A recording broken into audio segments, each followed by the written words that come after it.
अस्सलाम वालेकुम। Exercise 4.2 question number 9 हम सॉल्व करेंगे। हमने प्रीवियस वीडियोस में इसके डिटर्मिनर के कॉन्सेप्ट को अच्छे तरीके से डिटेल से सीखा है। अगर आपने वो चीज़ें नहीं देखी तो लाजमी वो देखें ताकि इसकी आपको अच्छे तरीके से समझ आए।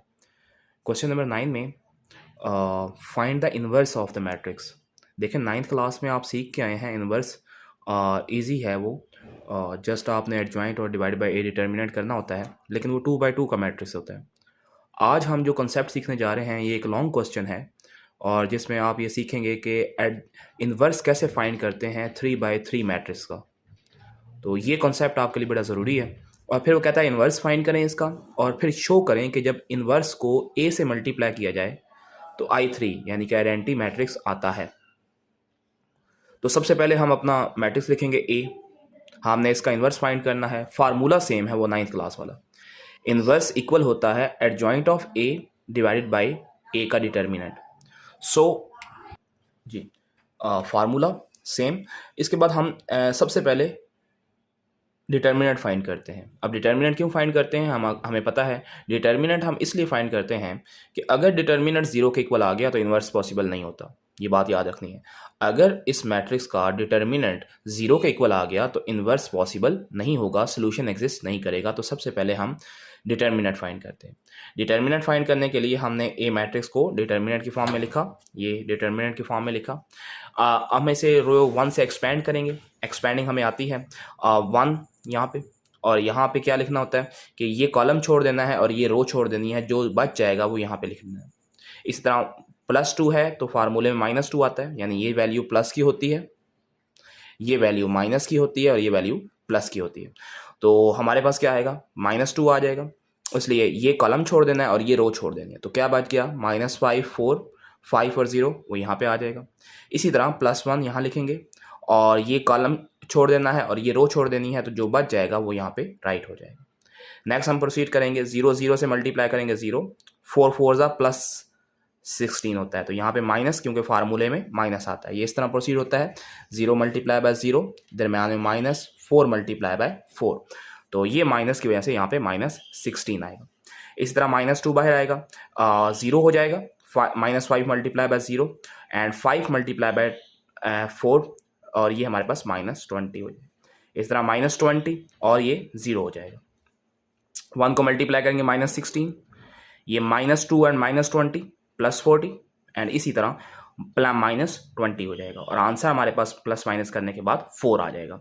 अब 4 जो है वो 0 के इक्वल नहीं है, इसलिए सोल्यूशन एग्जिस्ट करेगा। अगर यहाँ पे 0 के इक्वल हो जाता तो हम ये राइट करते कि इसका सोल्यूशन एग्जिस्ट नहीं करता। ये हमारे पास डिटर्मिनेंट आ चुका है, हमने डिटर्मिनेंट की वैल्यू फाइंड कर ली है।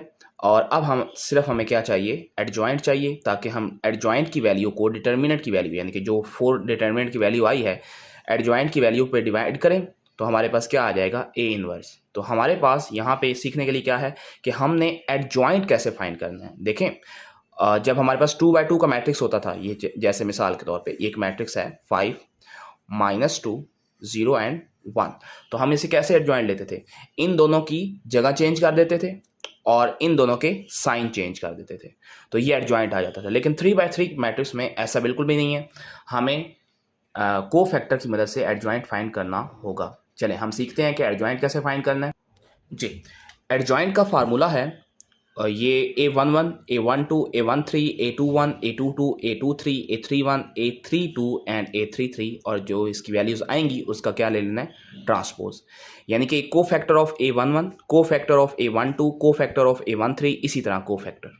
हमारे पास मैट्रिक्स A दी हुई है, हमने इस A11 यानी कि इसका को फैक्टर कैसे निकालते हैं हम, A11 का मतलब है कि -1 की पावर, ये 1 1 है तो 1 + 1 माइनर 1 1, यानी ये कॉलम छोड़ देना है, ये रो छोड़ देनी है, तो जो बाकी बच जाएगा वो यहाँ पे हमने राइट कर लेना है।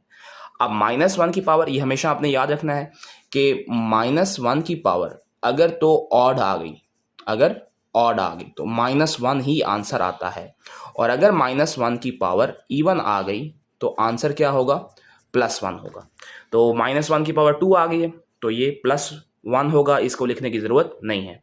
इसी तरह हम मल्टीप्लाई करेंगे, 0 × 0 0 और 4 × 4 -16, तो आंसर -16 आ जाएगा।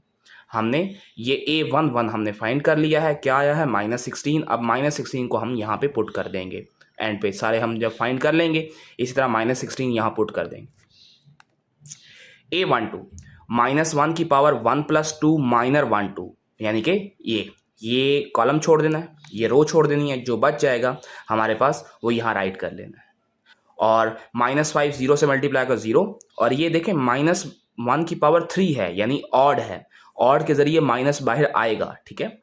और 4 × 5 -20 हो जाएगा, क्योंकि फार्मूले में माइनस आता है तो ये +20 है, लेकिन क्या हो जाएगा -20 हो जाएगा। तो -1 और माइनस ये प्लस हो जाएगा, तो +20 हम राइट करेंगे। तो हमने A12 फाइंड कर लिया है, क्या आएगा यहाँ पे क्या आएगा -16, और यहाँ पे क्या फाइंड किया है 20, तो यहाँ पे 20 आएगा। इसी तरह हम A13 फाइंड करने लगे हैं। A13 -1 की पावर 1 + 3 -13, यानी कि A1 की पावर 4 इवन है तो बाहर कुछ भी नहीं आएगा, पॉजिटिव है तो पॉजिटिव लिखने की जरूरत नहीं है। नेक्स्ट हमारे पास हमने ये रो छोड़ देनी है, ये कॉलम छोड़ देना, तो जो बच जाएगा वो हमारे पास यहाँ राइट हो जाएगा। तो -5 0 5 एंड 4, -5 × 4 -20, और 0 × 5 0, तो -20 आंसर आ जाएगा। तो यहाँ पे हमारे पास क्या राइट करेंगे -20 आएगा। इसी तरह 21 -1 की पावर 2 + 1 -21, यानी कि इसकी वैल्यू फाइंड कर लेंगे। तो ये रो छोड़ देंगे, ये कॉलम छोड़ देंगे, तो जो बच जाएगा 2 और 1 4 और 0 वो यहाँ पे राइट करेंगे। तो हमारे पास 2 0 हो जाएगा, और 1 × 4 -4 हो जाएगा। तो आंसर +4, क्योंकि पावर ऑड आ गई। इसी तरह हम सारी वैल्यूज फाइंड कर लेंगे।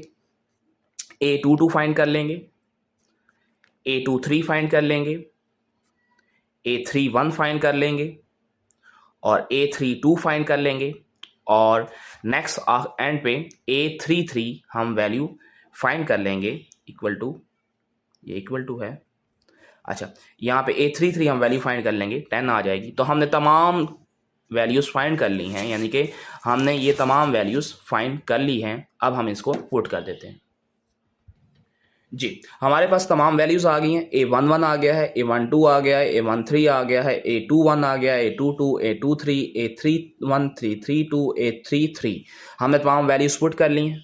अब हमने इसका ट्रांसपोज लेना है। ट्रांसपोज कैसे लेना है, पहली रो पहला कॉलम, दूसरी रो दूसरा कॉलम, तीसरी रो तीसरा कॉलम। तो ये ट्रांसपोज हो जाता है कि रोज को कॉलम में चेंज करना है एंड कॉलम्स को या कॉलम्स को रो में चेंज करने से ट्रांसपोज हमारे पास आ जाता है जी। अब हमारे पास इनवर्स है। इनवर्स कैसे फाइंड करना है, एडजॉइंट को सिंपल आपने डिटर्मिनेंट पे डिवाइड करना है। एडजॉइंट आपके पास आ चुका है और डिटर्मिनेंट आपके पास क्या है 4 है, तो 1/4 यानी डिवाइड करना है। आप तमाम वैल्यूज को इस पे 4 पे डिवाइड करते हैं। तो मैंने 16 को 4 पे डिवाइड कर दिया, 4 को 4 पे डिवाइड कर दिया, 8 को भी 4 पे डिवाइड कर दिया। इसी तरह 20 को 4 पे, -5/4, -9/4, -20/4, 6/4, 10/4। ये इससे कैंसिल होके -4 आ जाएगा। 4 4 जा 1 आ जाएगा, 4 2 जा यहाँ 2 आ जाएगा, 5 से डिवाइड होता है तो 5 आ जाएगा। इस तरह -5/4 इनकी कटिंग नहीं होती, -9/4, -5, 3/2 एंड 5/2 आ जाएगा। तो ये हमारे पास इन्वर्स आ गया है। हमने इस लेक्चर में इन्वर्स सीखा है कि इन्वर्स कैसे फाइंड करते हैं। आपने जस्ट एडजॉइंट ऑफ ए को ए डिटर्मिनेंट पे डिवाइड करना है। डिटर्मिनेंट कैसे फाइंड करना है, एक्सपेंड करना है आपने, और एडजॉइंट कैसे फाइंड करना है with the help of cofactor जी। नेक्स्ट हमारे पास उसने कहा था ए इन्वर्स को ए से मल्टीप्लाई करना है और आंसर क्या आना चाहिए, I3 होना चाहिए, आइडेंटिटी मैट्रिक्स 3 होना चाहिए। तो हमारे पास ए भी है और हमारे पास ए इनवर्स भी है। मैंने अभी ए इनवर्स वो लिया जिसको 4 पे अभी डिवाइड नहीं किया। अभी 4 पे डिवाइड करने के बाद जो आंसर आता है वो भी ए इनवर्स है, और बाहर 4 लिखा रहे तो वो भी ए इनवर्स ही काउंट होता है। 4 पे इसलिए डिवाइड नहीं किया क्योंकि यहाँ पे हमारे पास 5/4 हो जाएगा, 9/4 हो जाएगा, वो फ्रैक्शन में चली जाएगी। जब हम मल्टीप्लाई करेंगे तो वो हमारे लिए मुश्किल हो जाएगा। तो इसलिए 4 को भी बाहर रखा है ताकि हम नेक्स्ट स्टेप में हम अंदर मल्टीप्लाई कर दें। ए इनवर्स यही होता है। अब 4 पे डिवाइड कर दें या 4 को कॉमन ले लें, आपके पास ए इनवर्स ही रहता है जी। ए इनवर्स को ए से मल्टीप्लाई करना है, क्या आना चाहिए I3। लेफ्ट हैंड साइड लें जरा, ए इनवर्स और ए लें जी। ए इनवर्स हमारे पास क्या है, ये ए इनवर्स को पहले लिख लिया मैंने और ये हमारे पास ए आ गया। अब हम इन दो मैट्रिक्स को मल्टीप्लाई कर लेंगे ताकि मल्टीप्लिकेशन आसान हो जाए। जो आंसर आएगा उसको 4 पे डिवाइड कर देंगे।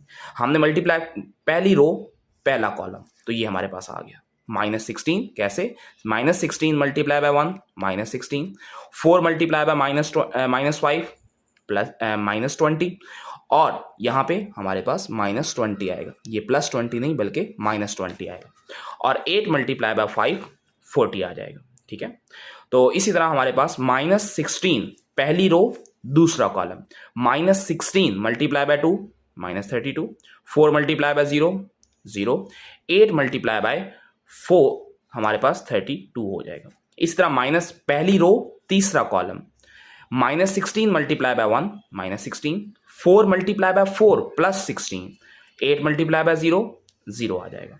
फिर दूसरी रो पहला column 20 multiply by 1 20, -5 +25, -9 multiply by 5 हमारे पास 45 आएगा। फिर दूसरी रो दूसरा कॉलम तो ये आ जाएगा, दूसरी रो तीसरा कॉलम ये एंट्री आ जाएगी, तीसरी रो पहला कॉलम ये एंट्री आ जाएगी, तीसरी रो दूसरा कॉलम ये एंट्री आ जाएगी, तीसरी रो चौथा कॉलम ये एंट्री आ जाएगी। इसी तरह हमारे पास प्लस माइनस करेंगे, यहाँ 4 आ जाएगा, ये हमारे पास 32 से कैंसिल हो गया 0, 16 से कैंसिल हो गया 0, 45 -45 तो हमारे पास 0, यहाँ पे 4 आ जाएगा, 0 0 एंड 4 आ जाएगा। तो हम इसको 4 पे डिवाइड कर देंगे तमाम, इसको भी 4 पे डिवाइड, इसको भी 4 पे डिवाइड, इसको भी 4 पे डिवाइड, क्योंकि 0 को 4 पे डिवाइड करने से 0 ही आता है। तो यहाँ पे आ जाएगा 1 1 और 1, और ये क्या चीज़ होती है, ये I3 होता है, तो I3 के इक्वल आ गया, राइट हैंड साइड प्रूव हो गई है। तो हमने A इनवर्स को जब A से मल्टीप्लाई किया तो वाकई ही A क्या आया है, I3 हमारे पास प्रूव हो गया। तो हमने ये क्वेश्चन नंबर 9 को कंप्लीट किया है। अब क्वेश्चन नंबर 10 की तरफ चलते हैं जी। क्वेश्चन नंबर 10 के 2 पार्ट्स हैं। फर्स्ट पार्ट हम प्रोसीड करते हैं, फिर सेकंड पार्ट इसको सॉल्व करते हैं। स्टेटमेंट सेम है, ए बी 2 मैट्रिसेस दी होंगी, उनको मल्टीप्लाई करना है और मल्टीप्लाई करके उसका ट्रांसपोज ले लेना है, और वो इक्वल होगा B transpose and A transpose. ये एमसीक्यूज के तौर पे आ जाता है। ए बी का transpose is equal to B transpose A transpose, A transpose B transpose, A B का इनवर्स का ट्रांसपोज डिवाइडेड बाय ट्रांसपोज, इसके ये ऑप्शन आ जाते हैं। तो आपने ये याद रखना है कि हमारे पास ए बी का ट्रांसपोज किसके इक्वल होगा, बी ट्रांसपोज ए ट्रांसपोज के इक्वल होगा। ठीक है, तो ये एमसीक्यूज में पूछा जा सकता है, वेरी इंपॉर्टेंट एमसीक्यूज के लिहाज से। इसी तरह एक और क्वेश्चन भी आ सकता है, ए बी का इनवर्स, ये भी एमसीक्यूज में पूछा जाता है, और वो किसके इक्वल होता है, बी इनवर्स ए इनवर्स के। तो ये दोनों आपस में सेम ही हैं, आपने बस पहले बी को लिखना है बाद में ए को लिखना है। तो ये भी आपस में, ये भी एमसीक्यूज में पूछा जा सकता है, तो आप इसको प्रूव भी कर सकते हैं जनरली हमारे पास सॉल्व करके जी। ए मैट्रिक्स भी दिया हुआ है, बी मैट्रिक्स भी दिया हुआ है, आपने इसकी लेफ्ट हैंड साइड पहले सॉल्व कर लेनी है। ए बी का मल्टीप्लाई करने के बाद उसका ट्रांसपोज लेना है। तो हम सबसे पहले ए और बी को मल्टीप्लाई करेंगे। क्या ये मल्टीप्लाई हो सकते हैं, तो देख लेते हैं। इसका ऑर्डर क्या है, इसका ऑर्डर है 2/3, 2 रोज 3 कॉलम्स। इसका ऑर्डर क्या है, इसका ऑर्डर है 3/2। तो इन दोनों का, इसके कॉलम और इसकी रोज आपस में इक्वल होनी चाहिए। तो इसके कॉलम 3 हैं, इसकी रोज 3 हैं, तो ये आपस में इक्वल है, यानी कि ये ट्रांसपोज, ये मल्टीप्लिकेशन पॉसिबल है। और जो मल्टीप्लाई करने के बाद जो मैट्रिक्स आएगी उसका ऑर्डर क्या होगा, इसकी रोज और इसके कॉलम्स। तो 2/2 की मैट्रिक्स आएगी, ये हमारे पता लग गया है। चलिए मल्टीप्लाई करते हैं। पहली रो पहला column 1 multiply by 1 1, -1 multiply by -3 +3, 2 multiply by 0 आ जाए। इसी तरह पहली रो दूसरा कॉलम, फिर दूसरी रो पहला column 0 multiply by 1 0, -3 multiply by -3 +9 +0 हो जाएगा, क्योंकि 1 मल्टीप्लाई बाय 0 है। इसी तरह दूसरी रो दूसरा कॉलम, तो ये हमारे पास एंट्री आ जाएगी। हमारे पास ए बी का प्रोडक्ट आ गया है, 1 + 4 बन जाता है, ये 5 होता है, ये 9 है, और ये हमारे पास 7 है। अब हमने इसका क्या लेना है, इसका ट्रांसपोज लेना है। तो ट्रांसपोज पहली रो पहला कॉलम, दूसरी रो दूसरा कॉलम। तो ये हमने लेफ्ट हैंड साइड को सॉल्व कर लिया है। अब हम इसकी राइट हैंड साइड सॉल्व करेंगे। पहले बी का ट्रांसपोज लेंगे, फिर ए का ट्रांसपोज लेंगे, और जो आंसर आएगा उसको आपस में मल्टीप्लाई करेंगे जी। इसमें हम राइट हैंड साइड सॉल्व कर रहे हैं, B transpose A transpose. B हमारे पास मैट्रिक्स है, इसका ट्रांसपोज लेना है। पहली रो पहला कॉलम, दूसरी रो दूसरा कॉलम, तीसरी रो तीसरा कॉलम, ट्रांसपोज आ गया। इसी तरह ए हमारे पास मैट्रिक्स है, इसका भी ट्रांसपोज लेना है। पहली रो पहला कॉलम, पहली रो और दूसरी रो दूसरा कॉलम, तो ये ट्रांसपोज आ गया। अब बी को ट्रांसपोज को पहले रखना है, ए ट्रांसपोज को बाद में रखना है, तो इन दोनों को हम मल्टीप्लाई करेंगे। क्या मल्टीप्लिकेशन पॉसिबल है देख लेते हैं। इसका ऑर्डर है 2/3, यानी 2 रोज हैं और 3 कॉलम्स हैं, और इसमें 3 कॉलम्स हैं और इसमें 3 रोज हैं और 2 कॉलम्स हैं, तो हमारे पास ये आ जाएगा। तो देख लेते हैं पॉसिबल है। इसकी कॉलम्स और इसकी रोज इक्वल हैं, यस इक्वल हैं, तो हम आपस में इसको मल्टीप्लाई कर सकते हैं, और जो मल्टीप्लिकेशन के बाद जो मैट्रिक्स आएगी उसका ऑर्डर क्या होगा, इसकी रोज और इसके कॉलम्स, यानी 2/2, तो 2/2 का मैट्रिक्स आएगा जी। मल्टीप्लिकेशन, पहली रो पहला column 1 multiply by 1, -3 multiply by +1, और हमारे पास 0 मल्टीप्लाई बाय -3 मल्टीप्लाई बाय -1, तो +3 हो जाएगा, 0 मल्टीप्लाई बाय 2 0 हो जाएगा। पहली रो दूसरा column 1 multiply by 0, -3 multiply by -3, 0 multiply by 1 0। इसी तरह दूसरी रो पहला कॉलम, दूसरी रो दूसरा कॉलम। अभी यहाँ हमारे पास क्या आ जाएगा, 4 9 5 एंड 7, और इसकी लेफ्ट हैंड साइड पे भी यही आंसर था। सो इक्वेशन नंबर 2 और इक्वेशन नंबर 1 से हमने साबित कर दिया कि left hand side is equal to right hand side. ये हमारे पास क्वेश्चन नंबर 10 का पहला पार्ट सॉल्व हो गया। दूसरा पार्ट बिल्कुल सेम है जी। पार्ट 2 हमारे पास है, जिसमें हमने वही चीज साबित करनी है, ए बी का transpose, B transpose, A transpose, बस मैट्रिसेस इस बार डिफरेंट है। तो ए लेफ्ट हैंड साइड को सॉल्व करते हैं, ए बी का ट्रांसपोज। सबसे पहले ए और बी को मल्टीप्लाई करते हैं। क्या मल्टीप्लिकेशन पॉसिबल है, तो देख लेते हैं। 3/2 इसका ऑर्डर है, 3 रोज 2 कॉलम, इसकी 2 रोज 2 कॉलम, तो इसकी कॉलम्स और इसकी रोज इक्वल है, यस इक्वल है, 2 2, तो मल्टीप्लिकेशन पॉसिबल है। जो नई मैट्रिक्स आएगी उसका ऑर्डर क्या होगा, 3/2, यानी 3 रोज और 2 कॉलम्स।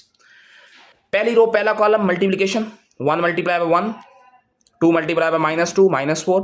इस तरह पहली रो दूसरा कॉलम, -3 प्लस 2 आ जाएगा। इस तरह दूसरी रो पहला कॉलम, दूसरी रो दूसरा कॉलम, तीसरी रो पहला कॉलम, तीसरी रो दूसरा कॉलम, तो ये हमारे पास प्लस माइनस करने के बाद ये हमारे पास ए बी की मैट्रिक्स आ जाएगी। इसका हम क्या ले लेंगे, ट्रांसपोज। पहली रो पहला कॉलम, दूसरी रो दूसरा कॉलम, तीसरी रो तीसरा कॉलम हमारे पास। नेक्स्ट हम इसका राइट हैंड साइड सॉल्व करेंगे बिल्कुल उसी तरह। सबसे पहले हमने क्या करना है, बी ट्रांसपोज ए ट्रांसपोज, तो हमें ए और बी की ट्रांसपोज चाहिए, तो ए का ट्रांसपोज पहली रो पहला कॉलम, दूसरी रो दूसरा कॉलम, तीसरी रो तीसरा कॉलम बन जाएगा। इसी तरह बी मैट्रिक्स का भी पहली रो पहला कॉलम बन जाएगा, दूसरी रो दूसरा कॉलम बन जाएगा। तो बी ट्रांसपोज और ए ट्रांसपोज, बी ट्रांसपोज को पहले रखेंगे, ए ट्रांसपोज को रखेंगे, दोनों को मल्टीप्लाई करेंगे, आंसर जो होगा वो राइट हैंड साइड के इक्वल आएगा। और अगर इक्वल आ गया तो हम कहेंगे from equation 1 and 2 left hand side is equal to right hand.